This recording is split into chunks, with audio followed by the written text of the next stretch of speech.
ನಮ್ಮೂರ ವಾರ್ತೆಗೆ ಸ್ವಾಗತ. ಶ್ರೀ ಕ್ಷೇತ್ರಕ್ಕೆ ಪಾದಯಾತ್ರಿಗಳ ಭಕ್ತಿಯ ನಡಿಗೆ. ಖೇಲೋ ಇಂಡಿಯಾದಲ್ಲಿ ಮಿಂಚಿದ ಎಸ್ಟಿಎಂ ಕಾಲೇಜ್ನ ಕಬಡ್ಡಿ ತಾರೆಗಳು. ಪ್ಲಾಸ್ಟಿಕ್ನಿಂದ ಮರುಬಳಕೆಯ ಉತ್ಪನ್ನವಾದ ಟೈಲ್ಸ್. ಐತಿಹಾಸಿಕ ಹಿನ್ನೆಲೆ ಇರುವ ತೊಡಿಕಾನದ ಶ್ರೀ ಮಲ್ಲಿಕಾರ್ಜುನ ದೇವಸ್ಥಾನ. ಇವಿಷ್ಟು ಹೈಲೈಟ್ಸ್ ಜೊತೆ ಬಂದಿದ್ದೇನೆ ನಾನು ಕಲಾನ್ವಿತಾ ಜೈನ್. ಇದೀಗ ಹೆಡ್ಲೈನ್ಸ್. ಧರ್ಮಸ್ಥಳದ ಶಿವನೆಡೆಗೆ ಭಕ್ತಿ ಭಾವದ ನಡಿಗೆ. ಶಿವರಾತ್ರಿಗೆ ಮೆರುಗು ತಂದ ಭಕ್ತ ಸಮೂಹದ ಪಾದಯಾತ್ರೆ. ವಿವಿಧ ಜಿಲ್ಲೆ ರಾಜ್ಯಗಳಿಂದ ಆಗಮಿಸಿದ ಭಕ್ತಾದಿಗಳು. ಖೇಲೋ ಇಂಡಿಯಾದಲ್ಲಿ ಭಾಗವಹಿಸಿದ ಎಸ್ಟಿಎಂ ವಿದ್ಯಾರ್ಥಿಗಳು. ಮಂಗಳೂರು ವಿಶ್ವವಿದ್ಯಾನಿಲಯಕ್ಕೆ ಒಲಿದ ಚಿನ್ನದ ಪದಕ. ಪಂದ್ಯದಲ್ಲಿ ಮಿಂಚಿದ ಎಸ್ಟಿಎಂ ತಾರೆಗಳು. ಪ್ಲಾಸ್ಟಿಕ್ಗೆ ಪರ್ಯಾಯವಾಗಿ ರೀಪ್ಲಾಸ್ಟಿಕ್. ಪರಿಸರ ಸ್ನೇಹಿಯಾಗಿ ಪ್ಲಾಸ್ಟಿಕ್ ಮರುಬಳಕೆ. ಪ್ಲಾಸ್ಟಿಕ್ ತ್ಯಾಜ್ಯದಿಂದ ಟೈಲ್ಸ್ ತಯಾರಿಕೆ. ಹಸಿರು ಕಾನನದ ನಡುವೆ ಐತಿಹಾಸಿಕ ದೇವಸ್ಥಾನ. ಅರ್ಜುನನಿಂದ ಸ್ಥಾಪಿತವಾದ ಶಿವಲಿಂಗ. ಮಲ್ಲಿಗೆ ಒಲಿದ ಮಲ್ಲಿಕಾರ್ಜುನ. ಶಿವರಾತ್ರಿ ಶ್ರೀ ಕ್ಷೇತ್ರ ಧರ್ಮಸ್ಥಳದ ಪ್ರಮುಖ ಆಚರಣೆಯಲ್ಲಿ ಒಂದು.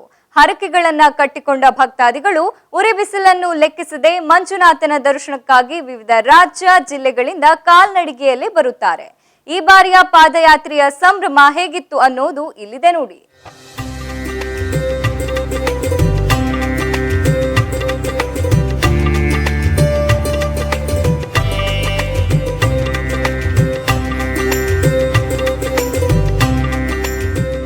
ಶಿವರಾತ್ರಿಯ ವಿಶೇಷ ದಿನದಂದು ಶಿವನ ಸನ್ನಿಧಾನಕ್ಕೆ ನೂರಾರು ಕಿಲೋಮೀಟರ್ಗಳಷ್ಟು ಕಾಲ್ನಡಿಗೆಯಲ್ಲಿ ಆಗಮಿಸುವ ಭಕ್ತಾದಿಗಳಿಗೆ ಕ್ಷೇತ್ರದಲ್ಲಿ ಅದ್ಧೂರಿ ಸ್ವಾಗತ ದೊರೆಯುತ್ತದೆ. ಶಿವರಾತ್ರಿಯ ದಿನದಂದು ನೇತ್ರಾವತಿಯಲ್ಲಿ ಮಿಂದೆದ್ದು ಅಹೋರಾತ್ರಿ ಶಿವ ಪಂಚಾಕ್ಷರಿ ಮಂತ್ರ ಜಪಿಸುವ ಪಾದಯಾತ್ರಿಗಳು ಉತ್ಸವಕ್ಕೆ ವಿಶೇಷ ಮೆರುಗನ್ನ ತುಂಬುತ್ತಾರೆ. ನಾನು ಸುಮಾರು 16 ವರ್ಷದಿಂದ ಬರ್ತಾ ಇದ್ದೀನಿ ಇದುವರೆಗೂ. ನಮ್ಮ ಒಂದು ಆರೋಗ್ಯ ದೃಷ್ಟಿಯಿಂದ ಮತ್ತು ಏನೋ ಸ್ವಲ್ಪ ಪ್ರಾಬ್ಲಮ್ ಇರೋನ ಒಳ್ಳೆಯದಾಗಲಿ ಧರ್ಮಸ್ಥಳದ ಮಂಜುನಾಥ ನಂಬಿಕೆಯಿಂದ ಬರ್ತಾಯಿದ್ದೀವಿ. ಒಳ್ಳೆಯದಾಗತ್ತೆ ಅನ್ನೋದ್ರಿಂದ ಇದು ಪರವಾಗಿಲ್ಲ, ಬಂದಾಗಲಿಂದ ನಮಗೂ ಸ್ವಲ್ಪ ಅನುಕೂಲ ಆಗ್ತಾಯಿದೆ. ಆ ದೃಷ್ಟಿಯಿಂದ ಬರ್ತಾಯಿದ್ದೀನಿ.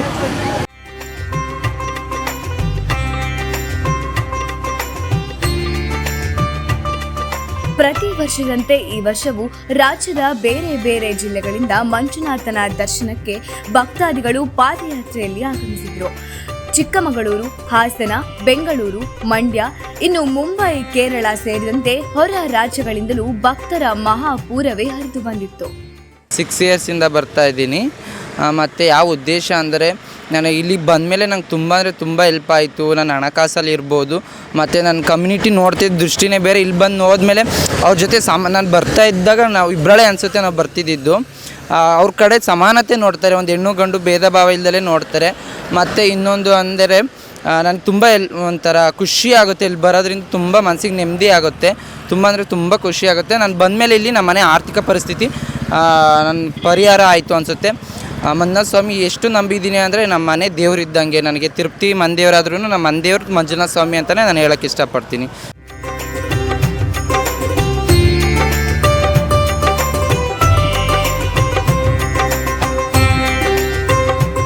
ಪಾದಯಾತ್ರೆಯಲ್ಲಿ ಮಹಿಳೆಯರು, ಯುವತಿಯರು, ಮಕ್ಕಳು ಸೇರಿದಂತೆ 80 ವರ್ಷ ವಯಸ್ಸಿನವರು ಈ ಪಾದಯಾತ್ರೆಯಲ್ಲಿ ಪಾಲ್ಗೊಂಡಿದ್ರು. ನೋವು, ವಯಸ್ಸು ಇದ್ಯಾವುದನ್ನು ಲೆಕ್ಕಿಸದೆ ಶಿವ ಧ್ಯಾನ ಮಾಡುತ್ತಾ ಮಂಜುನಾಥನ ದರ್ಶನಕ್ಕಾಗಿ ಜನ ಸಾಗರವೇ ನಿಂತಿತ್ತು. 11ನೇ ವರ್ಷ ಪಾದಯಾತ್ರೆ ಮಾಡ್ತಾ ಇದ್ದೀವಿ. ಮೊದಲನೇ ಸರಿ ಪಾದಯಾತ್ರೆ ಮಾಡಬೇಕಾದ್ರೆ ಅರ್ಕೆ ಮಾಡ್ಕೊಂಡೇ ಮಾಡಿದ್ದು ಸರ್. ನಾವೇನೂ ಇರಲಿಲ್ಲ ನಮ್ಮಲ್ಲಿ. 3 ವರ್ಷ ಆದಮೇಲೆ ಸೈಟು ತೊಗೊಂಡು ಸಹ ಈಗ ಮನೆ ಕಟ್ತಾ ಇದ್ದೀವಿ. ವ್ಯಾಪಾರದಲ್ಲಿ ಇಂಪ್ರೂವ್ಮೆಂಟ್ ಆಗಿದ್ದೀವಿ, ಚೆನ್ನಾಗಿದ್ದೀವಿ. ಈ ದೇವ್ರ ಮಹಿಮೆ ತುಂಬ ಅಪಾರ ಅಂತ ಹೇಳ್ಬೋದು ಸರ್ ನಾವು.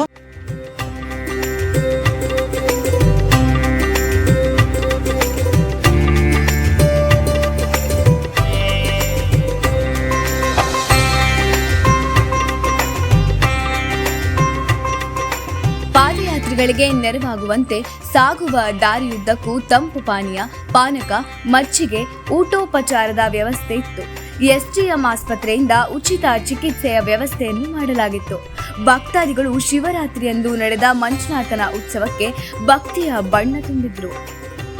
ಕ್ಯಾಮರಾ ಪರ್ಸನ್ ಆದಿತ್ಯಮಯ್ಯ ಜೊತೆ ಕಲಾನ್ವಿತಾ ಜೈನ್, ನಮ್ಮೂರ ವಾರ್ತೆ, STM Ujire. STM college Ujire ಕ್ರೀಡಾ ಕ್ಷೇತ್ರಕ್ಕೆ ನೀಡುತ್ತಿರುವ ಕೊಡುಗೆ ಅನನ್ಯವಾದುದು. ಇದೀಗ ಕಾಲೇಜ್ನ 4 ವಿದ್ಯಾರ್ಥಿಗಳು ಖೇಲೋ ಇಂಡಿಯಾ ಟೂರ್ನಮೆಂಟ್ ಕಬಡ್ಡಿ ಪಂದ್ಯಾಟದಲ್ಲಿ ಮಂಗಳೂರು ವಿಶ್ವವಿದ್ಯಾನಿಲಯವನ್ನ ಪ್ರತಿನಿಧಿಸಿ ಚಿನ್ನದ ಪದಕ ಗೆದ್ದಿದ್ದಾರೆ. ಈ ಕುರಿತಾದ ಡೀಟೇಲ್ಸ್ ಇಲ್ಲಿದೆ.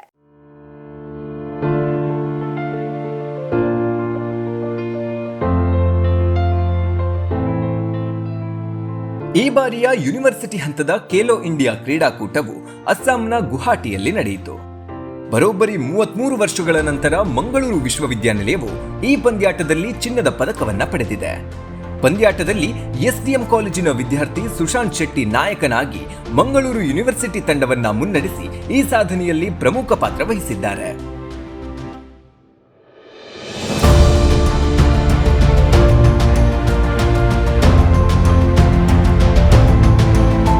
ಮಂಗಳೂರು ಯೂನಿವರ್ಸಿಟಿ ತಂಡದ ಪ್ರಮುಖ ಆಟಗಾರರಾಗಿ ಪಂದ್ಯಾಟದಲ್ಲಿ ಆಡಿದ ಕಾಲೇಜಿನ ವಿದ್ಯಾರ್ಥಿಗಳಾದ ಶಶಾಂಕ್, ಆಫ್ರಿದ್ ಮತ್ತು ಪ್ರಜ್ವಲ್ ಪದಕ ಗೆಲ್ಲುವಲ್ಲಿ ಯೂನಿವರ್ಸಿಟಿ ತಂಡಕ್ಕೆ ಗಮನಾರ್ಹ ಕೊಡುಗೆ ನೀಡಿದ್ದಾರೆ.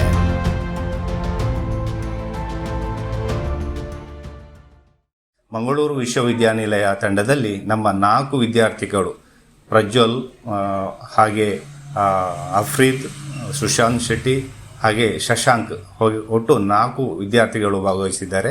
ಹಾಗೆ ಪ್ರೋ ಕಬಡ್ಡಿ ಪಂದ್ಯಾಟದಲ್ಲಿ ಸಹ ಗಗನ್ ಗೌಡ ಇವರು ಸಹ ಕಬಡ್ಡಿ ಪಂದ್ಯಾಟದಲ್ಲಿ ಭಾಗವಹಿಸಿ ಉತ್ತಮ ಸಾಧನೆಯನ್ನು ಮಾಡಿದ್ದಾರೆ. ಹಾಗೆ ವಾಲಿಬಾಲ್ ಪಂದ್ಯಾಟದಲ್ಲಿ ಸಹ ನಮ್ಮ 5 ವಿದ್ಯಾರ್ಥಿಗಳು ಮಂಗಳೂರು ವಿಶ್ವವಿದ್ಯಾನಿಲಯ ತಂಡವನ್ನು ಪ್ರತಿನಿಧಿಸಿದ್ದಾರೆ. ಹಾಗೆ ಒಟ್ಟು ಈ ವರ್ಷ ಸುಮಾರು ರಾಷ್ಟ್ರ ಮಟ್ಟದಲ್ಲಿ 24 ಚಿನ್ನದ ಪದಕ, 18 ಬೆಳ್ಳಿಯ ಪದಕ ಹಾಗೂ 16 ಕಂಚಿನ ಪದಕವನ್ನು ಗಳಿಸಿದ್ದಾರೆ. ಹಾಗೆ ಉತ್ತಮ ಸಾಧನೆಯನ್ನು ಮಾಡ್ತಾ ಇದ್ದಾರೆ ವಿದ್ಯಾರ್ಥಿಗಳು.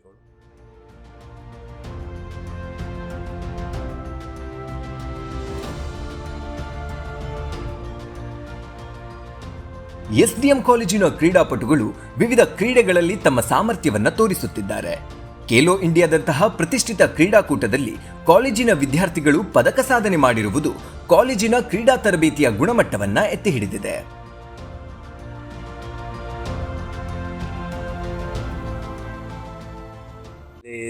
ಸ್ಪೋರ್ಟ್ಸ್ಗೆ ತುಂಬ ಪ್ರೋತ್ಸಾಹ ಕೊಡ್ತಾರೆ. ಅಂದರೆ ಮಾರ್ನಿಂಗ್ ನಮಗೆ ಗ್ರೌಂಡ್ ಆಗಿರ್ಬೋದು, ಸಂಜೆ ಪ್ರಾಕ್ಟೀಸ್ ಸ್ಕಿಲ್ ಎಲ್ಲ ಮಾಡಿಸ್ತಾರೆ.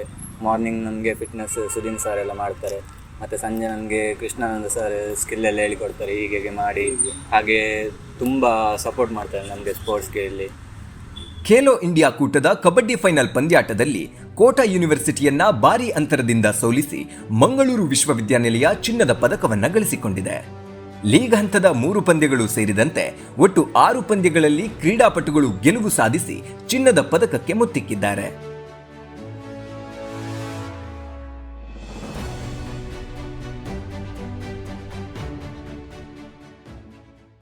ನಾವು SDMಗೆ ಜಾಯ್ನ್ ಆಗಿ 5 ವರ್ಷ ಆಯಿತು. SDM ಒಂದು ನಾನು 3 ವರ್ಷ ಮ್ಯಾಂಗ್ಳೂರು ಯೂನಿವರ್ಸಿಟಿ ಟೀಮ್ ರೆಪ್ರೆಸೆಂಟ್ ಮಾಡಿದ್ದೇನೆ. 3 ವರ್ಷದಲ್ಲಿ ಈ ವರ್ಷ ಆಲ್ ಇಂಡಿಯಾದಲ್ಲಿ ಗೋಲ್ಡ್ ಮೆಡಲ್ ಮಾಡಿದೆ. 33 ವರ್ಷದ ನಂತರ ಒಂದು ಹಿಸ್ಟ್ರಿ ಕ್ರಿಯೇಟ್ ಮಾಡಿದ್ದೇವೆ. ನಂತರ ಖೇಲೋ ಇಂಡಿಯಾ ರೆಪ್ರೆಸೆಂಟ್ ಮಾಡಿದ್ವಿ. ಖೇಲೋ ಇಂಡಿಯಾದಲ್ಲಿ ಕೂಡ ಒಂದು ಮೊದಲ ಬಾರಿಗೆ ಗೋಲ್ಡ್ ಮೆಡಲ್ ಮಾಡಿದ್ದೇವೆ. ಹಾಗಾಗಿ ಈ ವರ್ಷ ನಾವು ಲೀಗಲ್ಲಿ ಕೋಟಾ ಯೂನಿವರ್ಸಿಟಿ ಅಂತ ಇತ್ತು, ಅದ್ರ ಮೇಲೆ ನಾವು ಸೋತಿದ್ವಿ. ಮತ್ತು ನಮ್ಮ ಟೀಮಲ್ಲಿ ಲೀಗಲ್ಲಿ 4 ಟೀಮ್ ಇತ್ತು. ಅದರಲ್ಲಿ 3 ಸೇಮ್ ಈಕ್ವಲ್ ಆಗಿತ್ತು ಪಾಯಿಂಟ್ಸು. ಅದರಲ್ಲಿ ನಾವು ಕ್ವಾಲಿಫೈ ಆಗಿಲ್ಲ ಅಂತ ಇತ್ತು.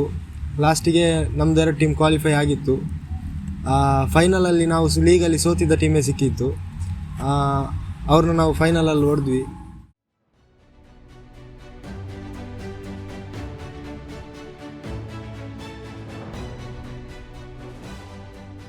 ದೇಶೀಯ ಕ್ರೀಡೆ ಕಬಡ್ಡಿಯಲ್ಲಿ ಎಸ್ಡಿಎಂ ಕಾಲೇಜಿನ ವಿದ್ಯಾರ್ಥಿಗಳು ಹಿಂದಿನಿಂದಲೂ ಸಾಧನೆ ಮಾಡುತ್ತಾ ಬಂದಿದ್ದು, ಖೇಲೋ ಇಂಡಿಯಾದ ಜೊತೆಗೆ ಅಖಿಲ ಭಾರತ ಅಂತರ ವಿಶ್ವವಿದ್ಯಾನಿಲಯ ಟೂರ್ನಿಯಲ್ಲೂ ಪದಕ ಸಾಧನೆ ಮಾಡಿ ಕಾಲೇಜಿಗೆ ಹೆಮ್ಮೆ ತಂದಿದ್ದಾರೆ. ಕ್ಯಾಮರಾ ಪರ್ಸನ್ ತೇಜಸ್ ಜೊತೆ ಶ್ರವಣ್ ನೀರಬಿದರೆ, ನಮ್ಮೂರ ವಾರ್ತೆ, SDMC ಉಜಿರೆ. ಇದೀಗ ಸಣ್ಣದೊಂದು ಬ್ರೇಕ್ನ ನಂತರ ನಮ್ಮೂರ ವಾರ್ತೆ ಮತ್ತೆ ಮುಂದುವರಿಯುತ್ತದೆ.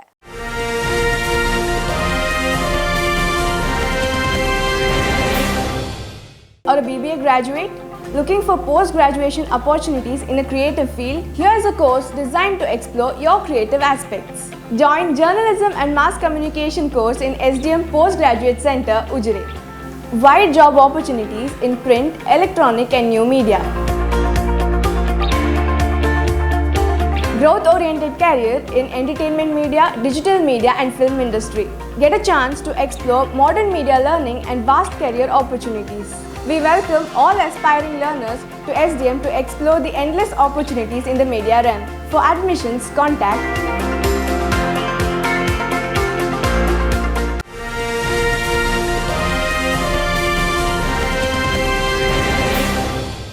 ಬ್ರೇಕ್ನ ನಂತರ ಮತ್ತೊಮ್ಮೆ ನಮ್ಮೂರ ವಾರ್ತೆಗೆ ಸ್ವಾಗತ. ಅತಿಯಾದ ಪ್ಲಾಸ್ಟಿಕ್ ಬಳಕೆ ಪರಿಸರಕ್ಕೆ ಮತ್ತು ಜೀವರಾಶಿಗಳಿಗೆ ಹಾನಿಕಾರಕವಾಗಿ ಮಾರ್ಪಟ್ಟಿದೆ. ಪ್ರಪಂಚಕ್ಕೆ ಮಾರಕವಾದ ಈ ಪ್ಲಾಸ್ಟಿಕ್ನ ವಿಲೇವಾರಿಯೂ ಕೂಡ ಈ ದಿನಗಳ ಬಹುದೊಡ್ಡ ಸಮಸ್ಯೆ. ಈ ನಿಟ್ಟಿನಲ್ಲಿ ವಿಭಿನ್ನವಾಗಿ ತೊಡಗಿಸಿಕೊಂಡಿರುವ ಉಜಿರೆಯ ರೀಪ್ಲಾಸ್ಟಿಕೋ ಸಂಸ್ಥೆಯ ಕುರಿತಾದ ಡೀಟೇಲ್ಸ್ ಇಲ್ಲಿದೆ ನೋಡಿ.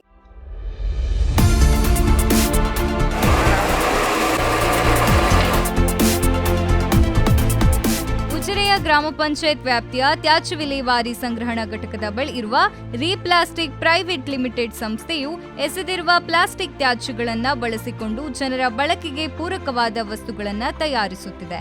ಪ್ಲಾಸ್ಟಿಕ್ ಮರುಬಳಕೆ ಮಾಡಿಕೊಂಡು ಅಗತ್ಯ ವಸ್ತುಗಳ ತಯಾರಿಕೆಯು ಪರಿಸರ ಕಾಳಜಿಯ ದೃಷ್ಟಿಯಿಂದ ಮಹತ್ವದ ಸ್ಥಾನ ಪಡೆದಿದೆ. ಹೆಚ್ಚುತ್ತಿರುವ ಪ್ಲಾಸ್ಟಿಕ್ ಸಂಬಂಧಿತ ಸಮಸ್ಯೆಗಳಿಗೆ ಇದೊಂದು ಉತ್ತಮ ಪರಿಹಾರ ಮಾರ್ಗವಾಗಿದೆ. ವಿಷನ್ ಅಂದರೆ ಚಿನ್ಮಯ ಡಿ ಮತ್ತು ವಿಷ್ಣು ಶರ್ಮಾ ಹಾಗೂ ಡಾಕ್ಟರ್ ಕಿಶೋರ್ ಎಂ ಜೆ ಇವರ ಒಂದು ವಿಷನಲ್ಲಿ ಈ ಕಂಪನಿ ಓಪನ್ ಆಗಿದೆ. ಮೇಯ್ನ್ಲಿ ನಾವು ಈ ಪರಿಸರದಲ್ಲಿ ಹಲವಾರು ಪ್ಲಾಸ್ಟಿಕ್ ನೋಡ್ತಾ ನಾವು ಸುಮಾರು ಈ ಡಂಪಿಂಗ್ ಯಾರ್ಡಲ್ಲಿ ಹಾಳಾಗ್ತಿದೆ. ಅದನ್ನು ಮುಂದಾಲೋಚನೆ ಮಾಡಿ ಅದನ್ನು ಏನು ಮಾಡ್ಬೋದು, ಯಾವ ಪ್ರಾಡಕ್ಟ್ ಆಗಿ ಮಾರ್ಪಡಿಸ್ಬೋದು ಅಂತ ನೋಡಿಕೊಂಡು ನಮ್ಮ ಕಿಶೋರ್ ಹಾಗೂ ವಿಷ್ಣು ಶರ್ಮಾ ಹಾಗೂ ಚಿನ್ಮಯ ಇವರ 3 ಜನರ ಒಂದು ನೇತೃತ್ವದಲ್ಲಿ ರೀಪ್ಲಾಸ್ಟಿಕೋ ಪ್ರೈವೇಟ್ ಲಿಮಿಟೆಡ್ ಅನ್ನು ಉಜಿರೆ ಗ್ರಾಮ ಪಂಚಾಯತ್ ಇವರ ಸಹಕಾರದಲ್ಲಿ ನಾವು ಮುಂದೆ ತಂದಿರ್ತೇವೆ. ಇದರಲ್ಲಿ ಮೇಯ್ನ್ಲಿ ಸಿಂಗಲ್ ಯೂಸ್ಡ್ ಪ್ಲಾಸ್ಟಿಕನ್ನು ಯೂಸ್ ಮಾಡ್ತಾ ಅದನ್ನು ರೀಸೈಕಲ್ ಮಾಡಿ ಅಥವಾ ಇಂಡಸ್ಟ್ರಿಯಲ್ ವೇಸ್ಟನ್ನು ರೀಸೈಕಲ್ ಮಾಡಿ ಒಂದು ಟೈಲ್ಸನ್ನು ನಾವು ಮಾರುಕಟ್ಟೆಗೆ ಬಿಡುಗಡೆ ಮಾಡಿರ್ತೇವೆ.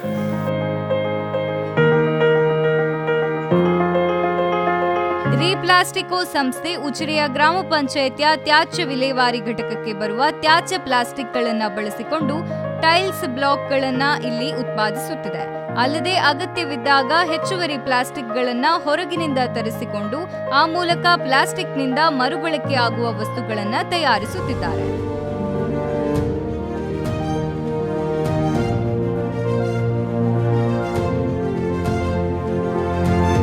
ಉಜಿರೆಯ ಇಚ್ಚಳೆ ಎಂಬ ಪ್ರದೇಶದಲ್ಲಿ 2021ರಿಂದ ಗ್ರಾಮ ಪಂಚಾಯತ್ ಸಹಕಾರದಿಂದ ರೀಪ್ಲಾಸ್ಟಿಕೋ ಎಂಬ ಸಂಸ್ಥೆಯನ್ನ ಪ್ರಾರಂಭಿಸಲಾಯಿತು.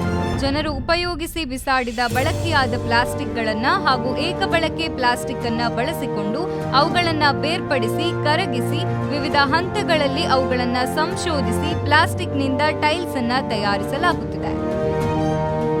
ನಮಗೆ ಮೇನ್ಲಿ ವೇಸ್ಟ್ ಮಾರ್ಪಡಿಸಿ ಟೈಲ್ಸ್ ಈಗ ಮಾಡ್ತಿದ್ದೇವೆ. ಮೊದಲಿಗೆ ಟೈಲ್ಸನ್ನು ನಾವು ಪ್ರಾಯೋಗಿಕವಾಗಿ ಕಾರವಾರ ಮುನ್ಸಿಪಾಲಿಟಿ ಹಾಗೂ ಕಾಸರಗೋಡು, ಕೇರಳದ ಕಾಸರಗೋಡು ಹಾಗೂ ನಮ್ಮ ಇಲ್ಲಿ ಉಜಿರೆಯ ಸೂರ್ಯನಾರಾಯಣ ಟೆಂಪಲಲ್ಲಿ ಪ್ರಾಯೋಗಿಕವಾಗಿ ಹಾಕಿರುತ್ತೇವೆ. ಅದರಿಂದ ಜನರ ಫೀಡ್ಬ್ಯಾಕನ್ನು ತಗೊಂಡು ಅದನ್ನು ಹೇಗೆ ಏನಾದರೂ ಡಿಫೆಕ್ಟ್ ಇದ್ದರೆ ಅದನ್ನು ಅಪ್ಡೇಟನ್ನು ತಗೊಂಡು ನಾವು ಈಗ ಒಂದು ಆಪ್ಟಿಮಲ್ ಟೈಲ್ಸ್ ಅನ್ನು ಹೊರಗೆ ಮಾರ್ಕೆಟಿಗೆ ಬಂದಿದ್ದೇವೆ. ಇದನ್ನು ಈಗಲೇ ಸದ್ಯಕ್ಕೆ ಬಿಡುಗಡೆ ಮಾಡುವ ಕ್ಷಣಗಣದಲ್ಲಿದ್ದೇವೆ ನಾವು. ಹಾಗೂ ಉಜಿರೆ ಗ್ರಾಮ ಪಂಚಾಯತಿಂದ PDO ಅವರ ಸಪೋರ್ಟಲ್ಲಿ ನಮಗೆ ಇಲ್ಲಿ ಭವ್ಯವಾದ ಒಂದು ಕಟ್ಟಡವು ನಿರ್ಮಾಣಗೊಂಡಿದೆ. ಅವರ ಸಹಕಾರದೊಂದಿಗೆ ಪ್ಲಾಸ್ಟಿಕ್ಕನ್ನು ಒಂದು ನಮ್ಮ ಟೈಲ್ಸ್ ಆಗಿ ಮಾರ್ಪಡಿಸಿ ಇದನ್ನು ಮಾರುಕಟ್ಟೆಗೆ ಬಿಡುಗಡೆ ಮಾಡ್ತೇವೆ.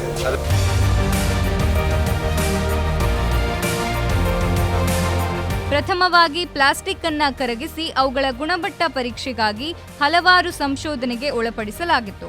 ನಂತರದಲ್ಲಿ ನಡೆದ ಪ್ರಯತ್ನವಾಗಿ ಇದೀಗ ಇಲ್ಲಿ ಟೈಲ್ಸ್ ಉತ್ಪಾದಿಸಲಾಗುತ್ತಿದೆ. ಇಲ್ಲಿಯ ತನಕ ಪ್ರಾಯೋಗಿಕವಾಗಿ ಉತ್ಪಾದಿಸಿದ 7ರಿಂದ 8 ಸಾವಿರ ಟೈಲ್ಸ್ಗಳನ್ನು ವಿತರಿಸಲಾಗಿದೆ. ಪ್ರಸ್ತುತ ಉತ್ಪಾದಿಸಿ ವಸ್ತುಗಳನ್ನು ಮಾರುಕಟ್ಟೆಗೆ ಪರಿಚಯಿಸುವ ಕೆಲಸ ಪ್ರಾರಂಭವಾಗಿದೆ. ಕ್ಯಾಮರಾ ಪರ್ಸನ್ ವಿಶ್ವಾಸ್ ಜೊತೆ ಆದಿತ್ಯ, ನಮ್ಮೂರ ವಾರ್ತೆ, STMC ಉಜಿರೆ. ದಕ್ಷಿಣ ಕನ್ನಡ ಜಿಲ್ಲೆಯು ಐತಿಹಾಸಿಕ ಪುಣ್ಯಕ್ಷೇತ್ರಗಳಿಗೆ ಪ್ರಸಿದ್ಧವಾಗಿದೆ.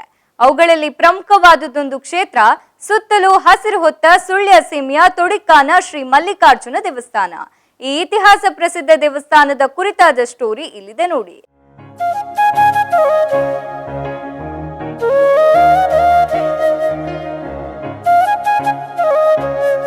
ಸುಳ್ಯದಿಂದ ಸುಮಾರು 17 ಕಿಲೋಮೀಟರ್ ದೂರದಲ್ಲಿರುವ ತೋಡಿಕಾನ ಶ್ರೀ ಮಲ್ಲಿಕಾರ್ಜುನ ಸ್ವಾಮಿ ದೇವಸ್ಥಾನ ಸುತ್ತಲೂ ಹಸಿರು ಹಾಸಿದಂತಿರುವ ಪ್ರಶಾಂತ ವಾತಾವರಣದಲ್ಲಿದೆ. ಈ ದೇವಸ್ಥಾನದ ಸ್ಥಳ ಪುರಾಣವು ನಮ್ಮನ್ನ ಮಹಾಭಾರತ ಕಾಲಕ್ಕೆ ಕರೆದೊಯ್ಯುತ್ತದೆ.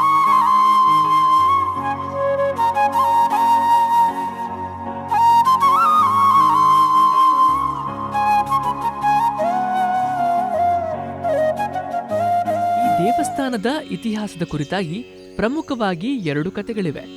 ಪ್ರಸ್ತುತ ದೇವಸ್ಥಾನ ಇರುವ ಸ್ಥಳವು ಈ ಹಿಂದೆ ಕಣ್ವ ಮಹರ್ಷಿಗಳ ಆಶ್ರಮ ಸ್ಥಳವಾಗಿತ್ತು ಎಂಬ ನಂಬಿಕೆ ಇದೆ. ಕಣ್ವ ಮಹರ್ಷಿಗಳು ಇಲ್ಲಿ ಗುರುಕುಲವನ್ನ ಸ್ಥಾಪಿಸಿ ವಿದ್ಯಾರ್ಥಿಗಳಿಗೆ ವೇದ ಪಾಠವನ್ನ ಹೇಳುತ್ತಾ ಯಜ್ಞ ಯಾಗಾದಿಗಳನ್ನ ನಡೆಸುತ್ತಿದ್ದರು ಎನ್ನಲಾಗುತ್ತದೆ. ಕಣ್ವ ಮಹರ್ಷಿಗಳಿಂದ ಸ್ಥಾಪಿತವಾದದ್ದು ಎನ್ನಲಾದ ಯಜ್ಞಕುಂಡದ ಕುರುಹನ್ನ ಈ ದೇವಸ್ಥಾನದಲ್ಲಿ ಕಾಣಬಹುದು. ಹಾಗೆ ನಂತರ ಕುರುಕ್ಷೇತ್ರ ಯುದ್ಧದ ಪೂರ್ವಭಾವಿಯಾಗಿ ಅರ್ಜುನ ಪಾಶುಪತಾಸ್ತ್ರಕ್ಕಾಗಿ ಶಿವನ ಆರಾಧನೆಗೆ ಇಲ್ಲಿಗೆ ಬರ್ತಾನೆ. ಈ ದೇವಸ್ಥಾನದಿಂದ ಒಂದು 2.5 ಕಿಲೋಮೀಟರ್ ಆ ಕಡೆ ದೇವರಗುಂಡಿ ಅಂತ ಜಲಪಾತ, ಅಲ್ಲಿ ಅರ್ಜುನ ತಪಸ್ಸು ಮಾಡಿ ಅಲ್ಲಿ ಕಿರಾತಾರ್ಜುನಿಯ ಕಾಳಗ ಆಗಿ, ಹಾಗೆ ಆ ಸಂದರ್ಭದಲ್ಲಿ ಅರ್ಜುನ ತಪಸ್ಸು ಮಾಡಿದಂತಹ ಕುರುಹಾಗಿ ಶಿವ ಲಿಂಗರೂಪಿಯಾಗಿ ನೆಲೆ ನಿಲ್ತಾನೆ. ಹಾಗೆ ಆ ಲಿಂಗದ ವಿಶೇಷತೆ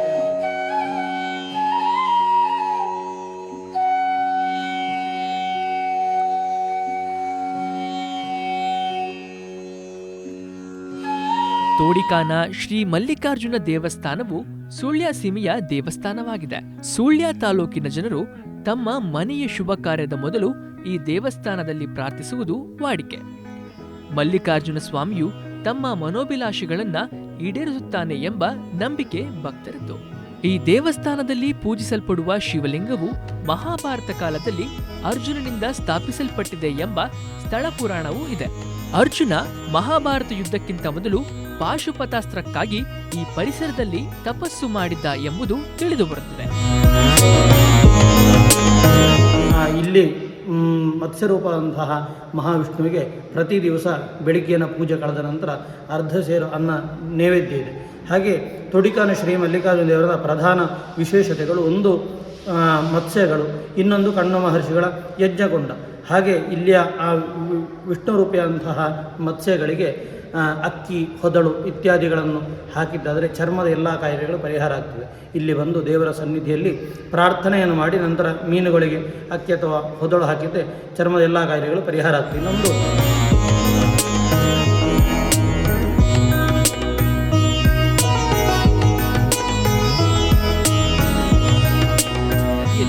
ಚಿನ್ನದ ಮೂಗುತಿ ಇರುವ ಮೀನಾಗಿ ಮಹಾವಿಷ್ಣು ನೆಲೆ ನಿಂತಿದ್ದಾನೆ ಎನ್ನಲಾಗುತ್ತದೆ. ಈ ನಂಬಿಕೆಗೆ ಶಿವನು ಕೈಲಾಸದಿಂದ ಜಲಮಾರ್ಗವಾಗಿ ಬರುವಾಗ ಮಹಾವಿಷ್ಣು ಮೀನಿನ ರೂಪದಲ್ಲಿ ವಾಹನವಾಗಿ ಜೊತೆಗೆ ಬಂದು ಇಲ್ಲಿ ನೆಲೆಸಿರುತ್ತಾನೆ ಎನ್ನುವ ಹಿನ್ನೆಲೆಯೂ ಇದೆ. ಶಿವರಾತ್ರಿ ಮತ್ತು ಧನುರ್ಮಾಸದಲ್ಲಿ ದೇವಸ್ಥಾನದಲ್ಲಿ ವಿಶೇಷ ಪೂಜೆಗಳು ನಡೆಯುತ್ತವೆ. ದೇವಸ್ಥಾನದ ರಕ್ಷಣಾ ಮೂರ್ತಿಯಾಗಿ ಪಾಷಾಣ ಮೂರ್ತಿ ದೈವವು ಇಲ್ಲಿ ನೆಲೆ ನಿಂತಿದೆ. ಕ್ಯಾಮ್ರಾ ಪರ್ಸನ್ ಚಿತ್ತಾರ್ ಬಂಟ್ವಾಲ್ ಜೊತೆ ಶ್ರವಣ್ ನೀರ್ಬಿದರೆ, ನಮ್ಮೂರ ವಾರ್ತೆ, SDMC ಉಜಿರೆ.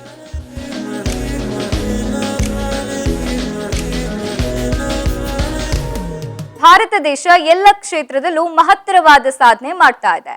ಅಂತೆಯೇ ಇದೀಗ ಕೋಲ್ಕತ್ತಾದಲ್ಲಿ ಜಲ ಮೆಟ್ರೋ ಸ್ಥಾಪಿಸಿ ಇತಿಹಾಸ ಸೃಷ್ಟಿಸಿದೆ. ಹೂಗ್ಲಿ ನದಿಯ ಅಡಿಯಲ್ಲಿ ಮೊದಲ ಸಾರಿಗೆ ಸುರಂಗವಾಗಿದೆ. ದೇಶದ ಈ ಸಾಧನೆಯ ಕುರಿತು ಇಲ್ಲಿದೆ ಸ್ಪೆಷಲ್ ಸ್ಟೋರಿ.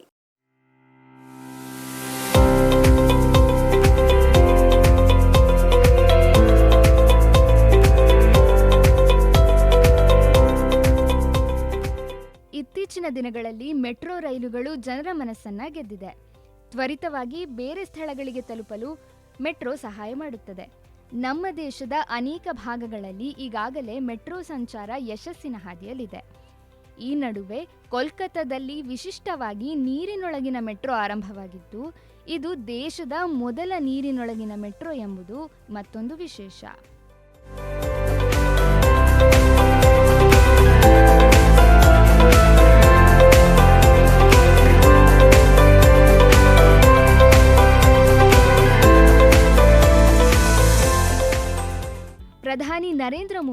ದೇಶದ ಮೊದಲ ನೀರಿನೊಳಗಿನ ಮೆಟ್ರೋ ಸೇವೆಗೆ ಚಾಲನೆ ನೀಡಿದ್ದಾರೆ.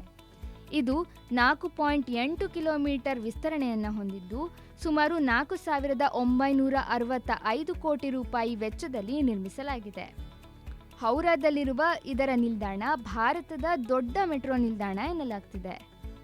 ಈ ನಿಲ್ದಾಣ ನೆಲಮಟ್ಟದಿಂದ ಸುಮಾರು 30 ಮೀಟರ್ ಕೆಳಗಿದ್ದು ಐಟಿ ಹಬ್, ಸಾಲ್ಟ್ ಲೇಕ್ ಸೆಕ್ಟರ್ನಂತಹ ಪ್ರಮುಖ ಪ್ರದೇಶಗಳನ್ನು ಸಂಪರ್ಕಿಸುವ ಕಾರಿಡಾರ್ ವ್ಯವಸ್ಥೆ ಕೂಡ ಇದೆ.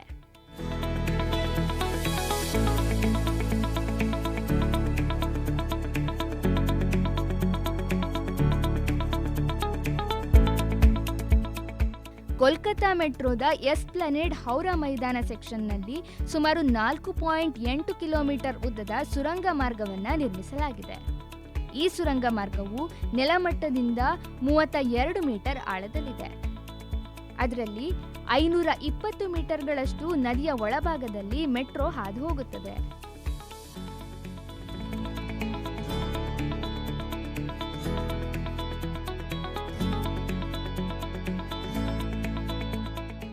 ಒಟ್ಟಾರೆಯಾಗಿ ಭಾರತದ ಸಾರಿಗೆ ಸಂಪರ್ಕ ವ್ಯವಸ್ಥೆ ಹೊಸ ಮೈಲಿಗಲ್ಲನ್ನು ಸೃಷ್ಟಿಸುತ್ತಿದೆ.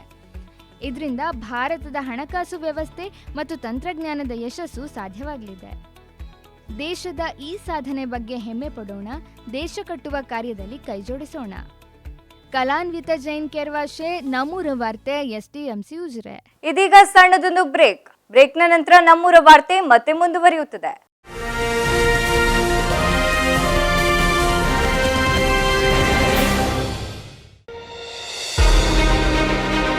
An excellent college is the place where students can learn skills along with the curriculum. Accessibility to massive learning resources create an amazing learning environment. Here is one such department which provides this opportunity to all of its students, not just to learn but also to get practical experiences.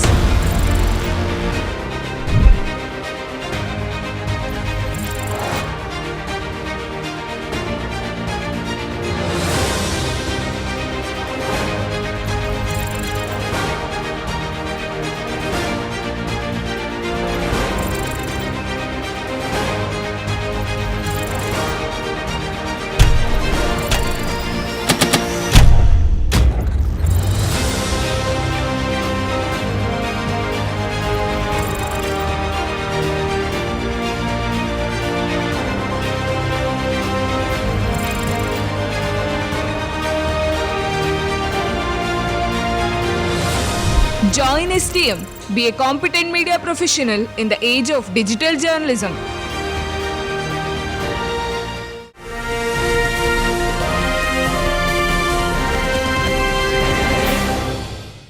ಬ್ರೇಕ್ನ ನಂತರ ನಮ್ಮೂರ ವಾರ್ತೆಗೆ ಮತ್ತೊಮ್ಮೆ ಸ್ವಾಗತ. ಇದೀಗ speed news.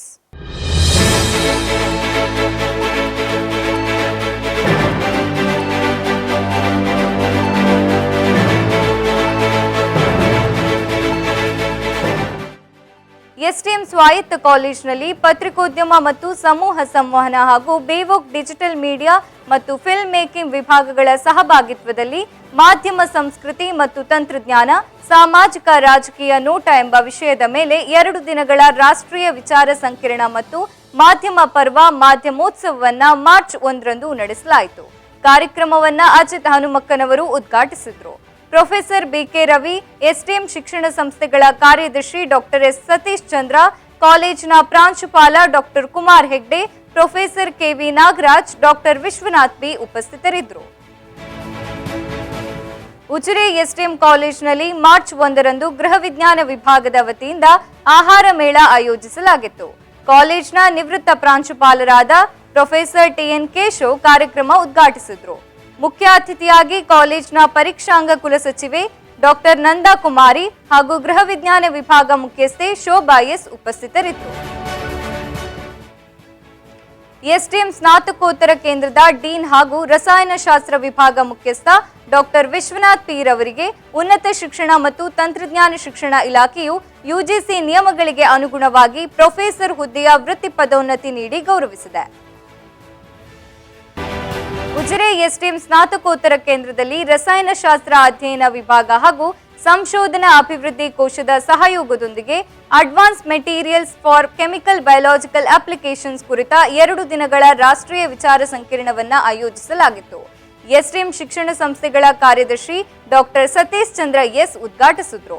ಬೆಂಗಳೂರಿನ anthem bioscience ಸಂಸ್ಥೆಯ ತಂತ್ರಜ್ಞಾನ ಮತ್ತು ಅಭಿವೃದ್ಧಿ ಘಟಕದ ಮುಖ್ಯಸ್ಥ ಡಾಕ್ಟರ್ ಕರುಣಾನಿಧಿ ಜ್ಞಾನವೇಲು, ಕಾಲೇಜ್ನ ಪ್ರಾಂಶುಪಾಲ ಡಾಕ್ಟರ್ ಕುಮಾರ್ ಹೆಗ್ಡೆ, ಸಂಶೋಧನಾ ಮತ್ತು ಅಭಿವೃದ್ಧಿ ಕೋಶದ ನಿರ್ದೇಶಕಿ ಡಾಕ್ಟರ್ ಸೌಮ್ಯ ಬಿಪಿ ಉಪಸ್ಥಿತರಿದ್ದರು.